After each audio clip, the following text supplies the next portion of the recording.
Surf तब भी अच्छा है। विद्वान लोग कहते हैं और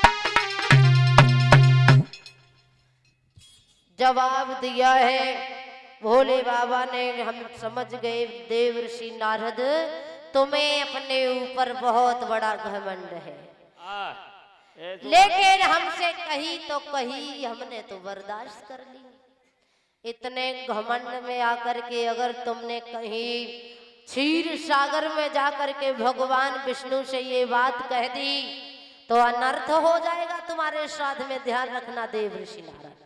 नारद कहने लगे बाजी वाह, अब समझ गए देवता सभी कपटी है। कोई अगर बहादुरी का काम करता है तो तुम्हारी नानी सबसे पहले मर जाती है। बोले बाबा बोले क्यों? अरे नारद बोले हमने इतना बड़ा काम किया और वो तुम्हें बुरा लग रहा है, तुम कह रहे भगवान विष्णु से मत कहना। अरे ना कहियो काम तुमने बहुत अच्छो करो। जवाब दिया मैं अभी जा रहा हूँ, उनसे भी कहूंगा जा करके, देखे मेरे साथ में क्या होगा। भगवान विष्णु के पास में पहुंच गए। भगवान विष्णु ने देखा कौन नारद कैसे आए? बोले आए क्या, ऐसे ही घूम रहे थे, मैंने सोचा चलो क्षीर सागर में ही चले। बड़े मुस्कुरा रहे हो, बड़े धर धर के फूल रहे हो, क्या बात है? बोले बात क्या है, इतनी बड़ी बात हो गई और तुमने कुछ सुनाई नहीं अपने कानों से? बोले हमने तो ना सुनो, सो क्या बात हो गई? बोले हमने कामदेव पर विजय प्राप्त कर ली है। कामदेव ने एड़ी से चोटी तक की ताकत लगा दी प्रभु, पर मेरा कुछ नहीं बिगाड़ पाया। अंत में मुझसे हार मान करके चला गया। अभी तक तो हम छोटे मोटे महात्मा थे, तुम लोग मेरा सम्मान नहीं करते थे, लेकिन अब मैं बता रहा हूँ सम्मान करना सीख जाओ। मैं बाल ब्रह्मचारी देव ऋषि नारद हो गया। भगवान विष्णु समझ गए वाह जी वाह नारद, तुम्हें अपने ऊपर बहुत बड़ा घमंड है और तुम्हारे घमंड को तो हमें दूर करना ही पड़ेगा। इतनी कह के नारद तो चले गए। अब नारद जी के घमंड को दूर करने के लिए भगवान ने क्या किया, अपने योग माया से एक बहुत सुंदर नगर बसाया कि कंधियपुर भय शील निधि राजा। एक धीयपुर नगर बसाया जिसके राजा हुए महाराज शील निधि, जिनके आंगन में एक बिटिया ने जन्म लिया जिसका नाम है विश्व मोहिनी। क्या हुआ भक्तों? और ये 101 रुपए से हमारे श्रीमान श्री सुखराम पाल एंड इंद्रपाल हलवाई कुशवाहा जी की तरफ से 101 रुपए से सम्मान हुआ है। भगवान से कामना करते हैं प्रभु सुख शांति प्रदान करे, धर्म की ओर हाथ बढ़ते रहें। बोलिए गोविंद भगवान की। विश्व मोहिनी का जन्म हुआ तो एक दिन नारायण नारायण नारायण गाते हुए देव ऋषि नारद महाराज शील निधि के पास में पहुंच गए। और जैसे ही महाराज शील निधि ने देव ऋषि नारद को आता हुआ देखा, जवाब दिया आइए देव ऋषि नारद, आइए देव ऋषि नारद, बड़े अच्छे समय पर आपका पदार्पण हो गया। नारद बोले महाराज शील निधि बड़ा रह रह करके मुस्कुरा रहे हो, क्या बात है? खुशी हो गई है या होने वाली है? महाराज शील निधि बोले खुशी होने वाली नहीं है बाबा नारद, आंगन में खुशी हो चुकी है। एक बहुत सुंदर आंगन में बिटिया ने जन्म लिया है, वो 5 वर्ष की हो चुकी है और आप अच्छे समय पर आ गए तो मेरी बिटिया का नामकरण संस्कार कर दो, कुछ उसके गुण और अवगुण बता दो। जवाब दिया बता देंगे, हमारा तो यही काम है, हमें क्या मतलब, लेकर के आओ। महाराज शील निधि महलों में गए, विश्व मोहिनी को लेकर के आए। जैसे ही विश्व मोहिनी को देखा है, वाह जी वाह, मन में विचार किया, सोचने लगे वही देव ऋषि नारद विश्व मोहिनी को देख करके, ये लड़की तो देखने में बहुत सुंदर है? अरे इसका विवाह जिसके साथ में होगा वो अमर हो जाएगा, कभी मरेगा नहीं। मन में विचार किया, अब क्या करें?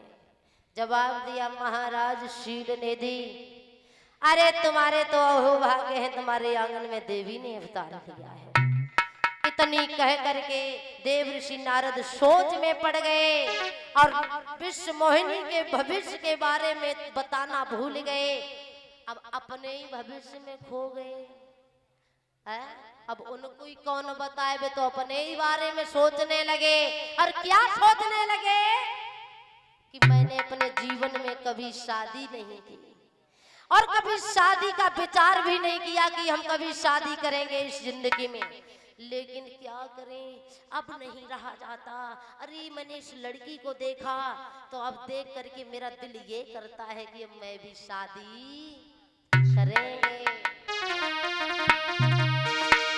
कि छोड़ कर हाथ लड़की का नारद चले, सब कुछ भूल गए, बोले मैं तो जा रहा हूँ।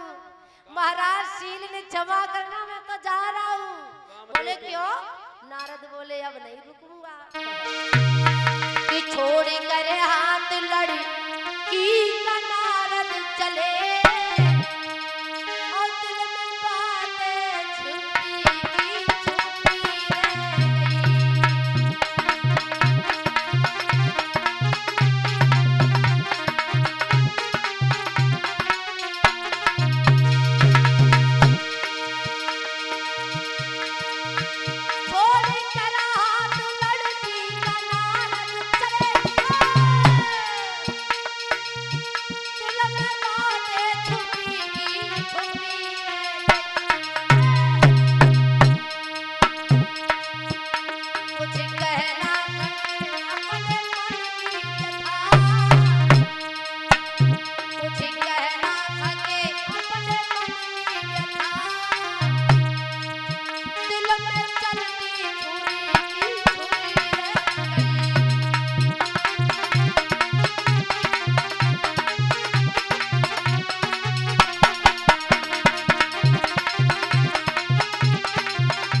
विश्व मोहिनी धीरे धीरे गुस्सानी होने लगी।